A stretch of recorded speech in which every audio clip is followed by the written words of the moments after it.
Student, welcome to my channel. Today we are discuss our first unit BSc third semester, that is chemical kinetic part 1.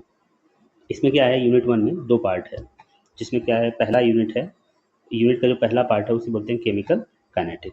अब इसमें क्या है, हमारा जो first topic है chemical kinetic. अच्छा, इसको पढ़ते क्यों है, क्या ज़रूरत है केमिकल काइनेटिक पढ़ने के लिए? तो इसके लिए ये ज़रूरत है कि जो केमिकल काइनेटिक है एक तो ब्रांच होती है किसकी, केमिस्ट्री का, जो सिर्फ हमको ये बताता है कि जो रिएक्शन हम आप बचपन से पढ़ते आ रहे हैं, वो जो रिएक्शन है वो रिएक्शन किस दर से हो रहा है, फास्ट हो रहा है, स्लो हो रहा है, किस रेट से हो रहा है, फास्ट हो रहा है, स्लो हो रहा है या तुरंत हो जा रहा है। ये सब चीज़ों को समझने के लिए हमको केमिकल काइनेटिक पढ़ने की आवश्यकता है। इसमें हम पहला देखेंगे क्या है केमिकल काइनेटिक में। Chemical kinetic is the branch of chemistry, जैसे मैंने बताया आपको कि जो केमिस्ट्री का ब्रांच होता है। फिर क्या करता है, ये स्टडी करता है किसका, rate of chemical reaction, chemical reaction के रेट को स्टडी करता है जो अफेक्टेड होता है। अच्छा, इस पर क्या क्या इफेक्ट होते हैं, वो टेम्परेचर का इफेक्ट होता है, कंसंट्रेशन का इफेक्ट होता है, सरफेस एरिया का होता है, कैटलिस्ट का होता है, प्रेशर का होता है, बहुत सारी चीज़ों का इस पर इफेक्ट होता है। टेम्परेचर के लिए आप जानते हैं कि जब आप किसी गैस के बर्नर पर आप क्या रखते हैं, मिल्क रखते हैं। अगर मिल्क रख रहे हैं तो आप जैसे ही गैस का बर्नर थोड़ा सा पुशअप करेंगे, आगे बढ़ाएंगे, तो मिल्क क्या हो जाएगा, बॉयल होने लग रहा है। क्यों? क्योंकि आपने टेम्परेचर को बढ़ा दिया, तो जो उसको केमिकल रिएक्शन है वो क्या हो गया, चेंज हो गया। फिर कंसंट्रेशन के बारे में आप समझते हैं, कंसंट्रेशन कैसे अफेक्ट करता है। कंसंट्रेशन अफेक्ट ऐसे करता है कि आप अगर आप ले लीजिए विनेगर, विनेगर लीजिए, सोडियम बाइकार्बोनेट ले लीजिएगा, सोडियम बाइकार्बोनेट ये ले लीजिएगा। एक समझिएगा, एक हम आपको पूरे एक्सपेरिमेंट को समझा रहे हैं। एक छोटा सा बीकर लीजिएगा या आप घर पे ग्लास लीजिएगा, ग्लास में डालिएगा विनेगर, फिर उसमें क्या डालिएगा, विनेगर डालने के बाद आप इसमें ऐड करिएगा सोडियम बाइकार्बोनेट, जिसे खाने वाला सोडा बोला जाता है। इसमें आप जैसे ऐड करेंगे तो इससे जो रिलीज होगी गैस वो क्या होगी, CO2। जैसे आप विनेगर का कंसंट्रेशन बढ़ाएंगे CO2 वैसे रिलीज होगा। तो जैसे कंसंट्रेशन इन द सेंस कि उसमें जो मालिक्यूल्स होते हैं, उसकी मालिक्यूल्स को आप बढ़ाते हैं, बढ़ाते हैं, बढ़ाते हैं। फिर उसके बाद देखिए कैटलिस्ट, कैटलिस्ट को पता लगता है कि ये कैटलिस्ट होता है कि ये किसी भी रिएक्शन में पार्ट करता है, रिएक्शन के रेट को बढ़ाता है, जैसे आप समझते हैं। तो इसमें इस केमिकल काइनेटिक में हमको फोकस क्या करना है, क्या क्या पढ़ना है, क्या नहीं पढ़ना है। जैसे हम पहले पढ़ेंगे रेट ऑफ, जो रेट रिएक्शन है, रेट ऑफ रिएक्शन पढ़ेंगे। फिर उसके बाद क्या पढ़ेंगे, रेट लॉ पढ़ेंगे। फिर उसके बाद order of reaction, effect of temperature, catalyst, concentration and reaction mechanism. ये सब टर्म को हम इसमें सिलेबस में डिस्कस करेंगे। तो केमिकल काइनेटिक का जो रियल लाइफ एग्जांपल है तो आपके सामने है। जैसे क्या है, पहला digestion of food, enzyme in our stomach catalyze the break down food. Enzyme जो हमारे स्टमक में होता है वो कैटेलाइज करता है, फूड को ब्रेक डाउन करता है। Kinetic explain how the fast things happen depending on enzyme concentration and the temperature. तो ये बताता है, काइनेटिक हेल्प करता है, कौन कैसे ये हैपन होता है, कैसे ये स्लो होता है, फास्ट होता है, डाइजेशन होता है, वो केमिकल काइनेटिक के थ्रू समझा जा सकता है। दूसरा क्या है, rusting of iron, rusting of iron. The rate of rusting increases with the moisture and salt. जैसे ही मॉइस्चर बढ़ता है और वैसे ही आयरन का रस्ट हो जाता है, specially near the sea. If you, अगर आप समझते हैं तो जो समुद्री इलाके होते हैं उसमें जो आयरन होते हैं वो बहुत जल्दी रस्ट हो जाते हैं, क्योंकि एयर में जो होता है वो मॉइस्चर होता है और साल्ट भी प्रेजेंट होते हैं। तो इसको समझने के लिए केमिकल काइनेटिक क्या करता है, हेल्प करता है कि कैसे ये प्रोसेस जो हो रहा है हैपन हो रहा है। अब आगे देखिएगा, कुकिंग फूड, बॉइलिंग और frying seed up chemical change. अब देखो फूड को कैसे बनाया जाता है, जैसे इंक्रीजिंग द टेम्परेचर, जैसे मैंने आपको बताया कि जब टेम्परेचर आप इंक्रीज करेंगे तो इसका जो रेट है वो भी इंक्रीज कर जाएगा। फिर उसके बाद देखिएगा photosynthesis, lighting intensity affect the rate of reaction. जो लाइट का इंटेंसिटी है वो जो अफेक्ट कर रेट ऑफ रिएक्शन, जैसे लाइट की इंटेंसिटी बढ़ती है तो रेट ऑफ रिएक्शन ऑलरेडी बढ़ जाएगा। फिर convert into CO2 and water. Photosynthesis में जनरली यही होता है, कार्बन डाइऑक्साइड और वाटर जो होता है वो क्या करता है, ग्लूकोज में कन्वर्ट होता है। अब आगे देखिएगा, इसी केमिकल काइनेटिक के थ्रू हम समझते हैं कि जो मेडिसिन है वो कब कंपोज होता है, उसकी एक्सपायरी पता लगती है कि कितना दिन तक चलेगा दवा। इसीलिए इसके थ्रू स्टडी करके केमिकल काइनेटिक की सहायता से हम पता करते हैं कौन सी दवा कितना दिन तक एक्सपायर होगी, कब तक एक्सपायर होगी, हाउ फास्ट दे डिकम्पोज। ये रहा आपका एग्जाम्पल। और हम दूसरा टॉपिक स्टार्ट करने जा रहे हैं। जो अब हमारा अगला टॉपिक है रेट ऑफ रिएक्शन। ये टॉपिक जो है बहुत ही इम्पोर्टेंट है, इसको इम्पोर्टेंट बना लीजिएगा, समझिएगा ये क्या कहता है। The rate of reaction is the speed at which chemical reaction take place. Rate of reaction क्या है? एक प्रकार की स्पीड है, एक प्रकार की स्पीड है जिसपे क्या होता है, केमिकल रिएक्शन होता है। इट रेफर क्या होता है, it refers to change in, यही बेसिकली इसका जो डिफिनेशन है इसका है, change in concentration of reactant और product per unit time. Time के पर यूनिट टाइम के हिसाब से जो चेंज इन कंसंट्रेशन, रिएक्टेंट की कंसंट्रेशन में जो चेंज होता है, रिएक्टेंट की कंसंट्रेशन में जो चेंज होता है, या फिर प्रोडक्ट की कंसंट्रेशन में जो चेंज होता है, सॉरी प्रोडक्ट के कंसंट्रेशन में, देखिए रिएक्टेंट होता है और प्रोडक्ट होता है, इसके कंसंट्रेशन में टाइम के साथ जो चेंज होगा वही रेट ऑफ रिएक्शन होगा, वही क्या होगा, रेट ऑफ रिएक्शन। या तो ये बोलो या तो आप ये बोलो, change in concentration of product with the time is known as rate of reaction. So आगे देखिएगा क्या कहता है ये, the rate of reaction or, कभी कभी रेट रिएक्शन रेट करके पूछता है, इसको समझिएगा आप लोग, ये चीज़ कम है, एग्जाम में क्या करता है, बस सिर्फ आपको फंसाने का काम करता है।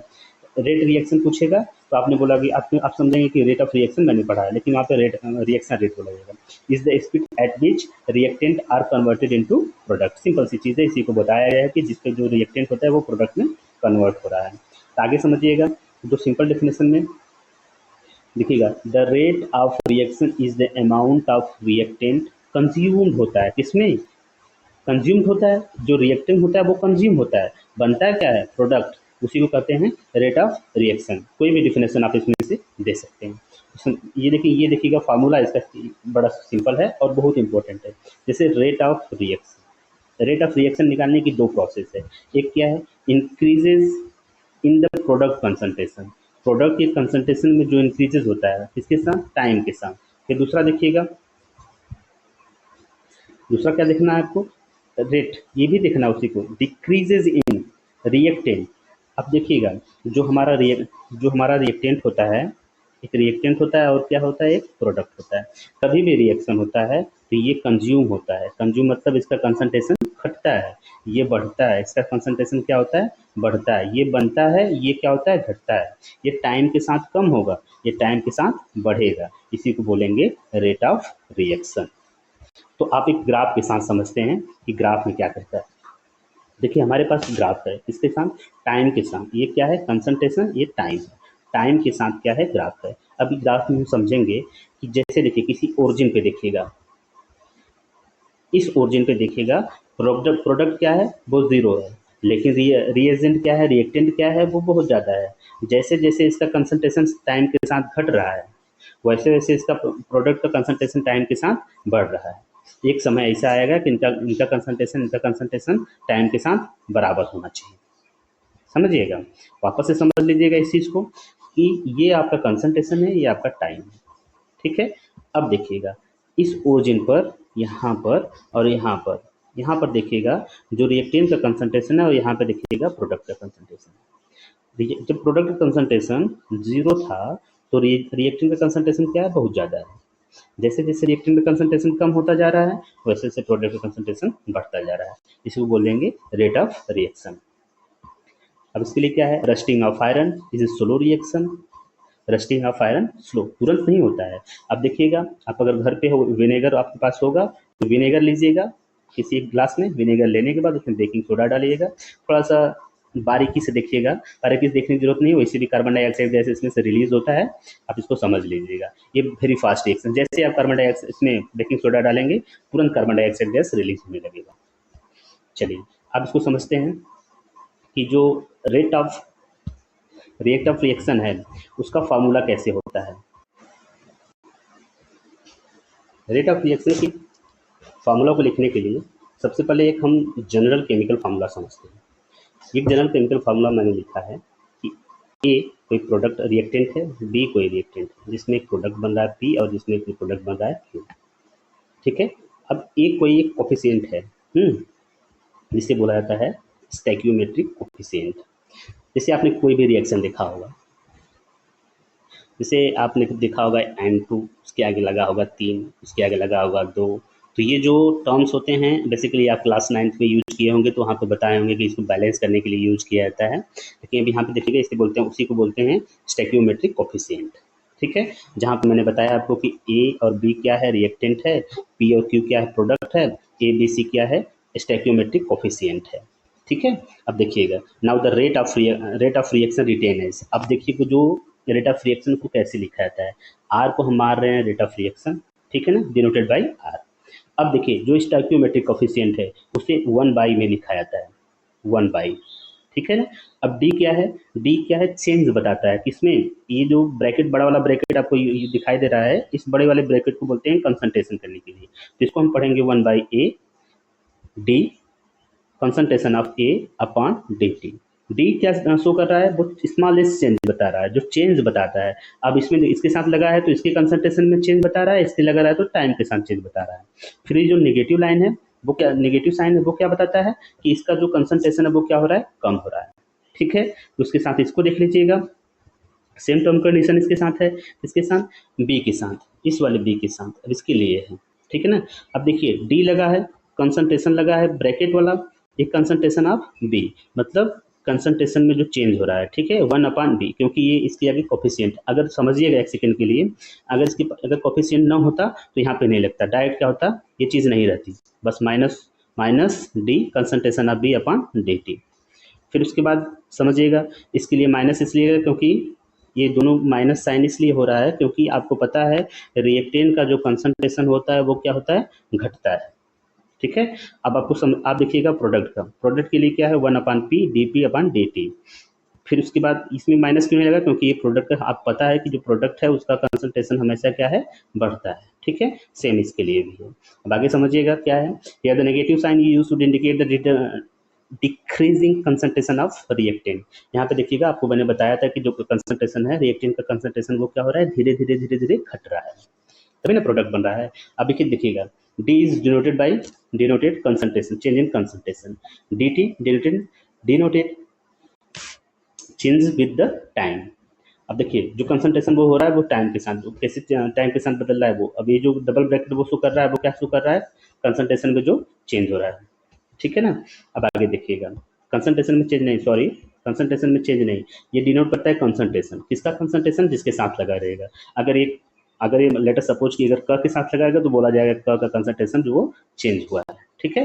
अब आगे लिखिए समझिएगा, एवरेज रेट ऑफ रिएक्शन, उसमें एक डिफिनेशन है, average rate of reaction is the change in concentration of reactant over product over the specific time interval. जैसे क्या होता है कि आपको पता होगा कि अगर 5 ईयर का कोई बच्चा है, तो अगर 5 साल का आपके घर पे कोई बच्चा है उसके आप जनरली आप बोलते हैं कि ये क्या होगा, अब स्कूल जाने लायक हो गया है। ठीक है ना। तो कोई भी रिएक्शन है, उस रिएक्शन के किसी भी रिएक्शन के लिए एक स्पेसिफिक टाइम बताया जाता है कि हाँ इतना समय में होगा, उसे ही बोलते हैं एवरेज रेट ऑफ रिएक्शन। ठीक है। अब देखिएगा उसमें समझिएगा अब एक टर्म है रेट ऑफ डिसअपियरेंस, मतलब डिसअपियर क्या हो रहा है, आप समझिएगा। एक आप रिएक्टेंट, हम जनरल रिएक्शन में बताते हैं, डिफिनेशन समझाते हैं अभी आपको। एक कोई रिएक्टेंट है, उससे क्या बन रहा है, प्रोडक्ट बन रहा है। ठीक है ना। तो आप अपने 2 मिनट के लिए समझिएगा, एक टर्म आपको बता दे रहे हैं कि एक होता है डिसअपियर, एक क्या होता है, अपीयर। तो आपको पता होना चाहिए कि रिएक्टेंट डिसअपियर हो रहा है कि प्रोडक्ट डिसअपियर हो रहा है। तो पॉज करके समझिएगा, थोड़ा सा दिमाग लगाइएगा, लगाने के बाद आपको पता लग रहा है कि जो रेट ऑफ रिएक्टेंट है वो डिसअपियर हो रहा है, अपीयर क्या हो रहा है, प्रोडक्ट। तो जो रेट ऑफ डिसअपियरेंस निकालेंगे वो किसके लिए निकालेंगे, क्वेश्चन आता है, वो किसके लिए निकालेंगे, हम रिएक्टेंट के लिए निकालेंगे, प्रोडक्ट के लिए निकालेंगे नहीं। ओके। अब आगे समझिएगा, the rate of disappearance refers to rate at which concentration of reactant decreases. क्या बोल रहा है, रेट ऑफ डिसअपियरेंस रेफर्स, मतलब ये बताता है कि उस रेट को जिस पर कंसंट्रेशन ऑफ रिएक्टेंट को क्या कर रहा है, डिक्रीज कर रहा है, किसके साथ, टाइम के साथ, किसमें, केमिकल रिएक्शन में। तो इसके लिए जो फॉर्मूला होगा वो क्या होगा, इसमें समझिएगा, रेट ऑफ डिसअपियरेंस जो डिसअपियरेंस क्या हो रहा है, रिएक्टेंट, मैंने पहले आपको बताया कि रिएक्टेंट डिसअपियर हो रहा है, तो जो चेंज है डेल टी को बताया जाएगा, del reactant, reactant plus initial. अब समझिएगा ये क्या बताता है, the negative sign indicate the decreases in concentration. ये क्या है, चेंजेस है, किसमें चेंज है, रिएक्टेंट में जो चेंज हो रहा है वो, ठीक है ना। अब डेल टी का लगाने का मतलब ये टी फाइनल थी। अब देखो रिएक्टेंट स्टार्ट में जब आप लिए थे वो उसके टाइम पे क्या था, अब जब जब रिएक्टेंट बदल गया, किस टाइम में रिएक्टेंट प्रोडक्ट में बदल रहा है, उसके लिए ये टी इनिशियल टी फाइनल लिया जाता है, ठीक है ना। आगे आएगा इस चीज़ को हम समझाएंगे आपको बेसिकली। अब देखिएगा मैंने बताया कि रेट ऑफ अपीयरेंस, आपको जब अपीयरेंस के नाम लेंगे तो आप समझ जाइए कि इसकी की बात की जा रही है, रिएक्टेंट की बात की जा रही है और प्रोडक्ट की बात की जा रही है। ये आप क्वेश्चन अपने मन में आंसर दे लीजिएगा, ठीक है। अब आगे समझिएगा, इसके लिए जो प्रोडक्ट हमको जो रेट ऑफ अपीयरेंस लिखेंगे, रेट ऑफ अपीयरेंस को कभी कभी ऐसा दिया जाता है, रेट ऑफ आर ओ ए, कभी कभी रेट ऑफ डिसअपीयरेंस को आर ओ डी बोला जाता है, रेट ऑफ रिएक्शन को आर ओ आर बोला जाता है। ये सब कॉमन चीज़ आप समझिएगा, ठीक है। अब समझिए कि rate of appearance, rate of appearance किसके लिए लगेगा, प्रोडक्ट के लिए, ठीक है। बाकी सब सेम रहेगा, नोट्स में लिखिएगा अच्छे से आप लोग। ये कभी कभी डिफिनेशन पूछता है, what is the rate of disappearance, what is the rate of appearance. Instantaneous rate of reaction, जिसको मैंने आपको बताया था, एक एग्जांपल दिया था जिसमें आपको विनेगर लिया गया था, विनेगर में आप CO2 सॉरी NaHCO3 डाले थे, ठीक है ना। अब डालेंगे जैसे, फिर उसके बाद तुरंत कार्बन डाइऑक्साइड गैस रिलीज होगा, ये जो रिएक्शन होगी वो इंस्टेंटेनियस रिएक्शन बोला जाता है इसको, जो तुरंत हो, ठीक है। अब समझिएगा क्या है, instantaneous rate of reaction is the rate at which the chemical reaction occur specific moment of time, small moment of time में क्या हो जाती है, हो जाता है। देखिएगा it is determined by taking slope of concentration of time, time के साथ में क्या होता है, ये कैसे ही स्लोप बनता है, आप बना लीजिएगा। मैं भूल गया हूँ इधर आपको बताने के लिए, लेकिन आपको मैं बता देता हूँ, कंसंट्रेशन होगा, ये टाइम होगा, इंस्टेंटेनियस ऐसे ही एक ग्राफ बनेगा, ओके। अब आगे देखिएगा क्या होता है, इंस्टेंटेनियस रेट लिखा जाता है तो माइनस माइनस साइन लगाया जाता है, नेगेटिव साइन लगाया जाता है, क्यों लगाया जाता है, क्योंकि रिएक्टेंट का जो कंसंट्रेशन वो क्या हो रहा है, कम हो रहा है। प्रोडक्ट में लगाया गया नहीं, क्योंकि इसका प्रोडक्ट कंसंट्रेशन बढ़ रहा है, ठीक है ना। ये स्मॉल, वेरी स्मॉल जो डी लगाया गया वो वेरी स्मॉल चेंजेस के लिए टाइम, बहुत छोटे से टाइम में होता है, कभी इसका रेट ऑफ, देखिएगा इंस्टेंटेनियस का रेट ऑफ रिएक्शन निकालना इम्पॉसिबल है, ठीक है ना। देखिए आपको दो तरह के रिएक्शन मतलब रिएक्शन होते हैं, एक फास्ट रिएक्शन होगा, एक क्या होगा, स्लो रिएक्शन होगा। जो स्लो रिएक्शन है उसका रेट ऑफ रिएक्शन निकाल सकते हैं, जो फास्ट रिएक्शन है उसका मैक्सिमम रेट ऑफ रिएक्शन नहीं निकाल सकते हैं, रेट ऑफ रिएक्शन नहीं निकाल सकते हैं, इसका निकाल सकते हैं, ओके। अब समझिएगा factor affecting rate of reaction, कौन कौन से फैक्टर है जो रेट ऑफ रिएक्शन को अफेक्ट कर रहे हैं। पहला नेचर ऑफ रिएक्शन, दूसरा क्या है, इफेक्ट ऑफ कंसंट्रेशन, तीसरा क्या है, इफेक्ट ऑफ प्रेशर, चौथा क्या है, effect of temperature, presence of catalyst, surface area, सबको हमको पढ़ना है, ठीक है ना। अब जो कोई नेचर है रिएक्शन का, नेचर कैसे, कंसंट्रेशन को मैंने बताया, प्रेशर का आपको सबसे बढ़िया एग्जांपल है प्रेशर कुकर, जैसे उसमें प्रेशर बनता है, आप किसी ओपन वेसल पे खाना बनाइए, फिर वो प्रेशर कुकर में बनाइए, आप देखिएगा कैसे रेट ऑफ रिएक्शन अफेक्टेड हो रहा है, ओके। हमको बस इसमें पढ़ना है क्या है, कंसंट्रेशन का पढ़ना है, टेम्परेचर का पढ़ना है, ठीक है, जो हमारे सिलेबस में है, ओके। हम आगे बताएंगे इसको। अब आगे इसको देखिएगा, rate law, the rate law express, जो रेट लॉ क्यों होता है, देखिए क्या बताता है रेट लॉ, जो रेट लॉ है वो क्या बताता है, rate of reaction in term of concentration of reactant and rate of constant की, एक कांस्टेंट के रूप में बताता है। जैसे आप देखिएगा आगे, जैसे rate law is the equation that express rate chemical reaction, rate law क्या है, एक प्रकार का इक्वेशन है जो किसको बताता है, वो केमिकल रिएक्शन के रेट को बताता है, ठीक है ना। अब देखिए क्या बताता है, जैसे इसका जो यूनिट है वो है मोल लीटर, मोल पर लीटर। अब देखिएगा इसमें देखिएगा एक रिएक्शन को जनरली लिया गया है, एक सेकेंड, एक रिएक्शन को जनरली लिया गया है जिसमें आपको बताने के लिए मैं बता दे रहा हूँ ऐसे क्या है रिएक्शन, ये समझिए।